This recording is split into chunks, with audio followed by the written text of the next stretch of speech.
Everyone, international entity, allergens, PEPs, and sanctions do not serve until verified. Yes, sir!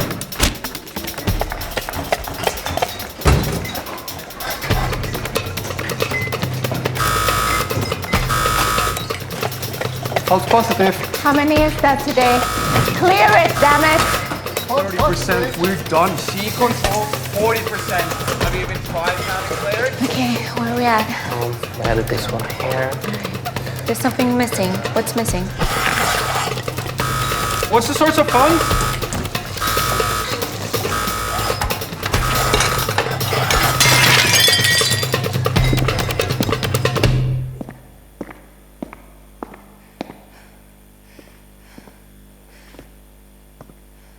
I want to see an audit trail for every dish served last 18 months.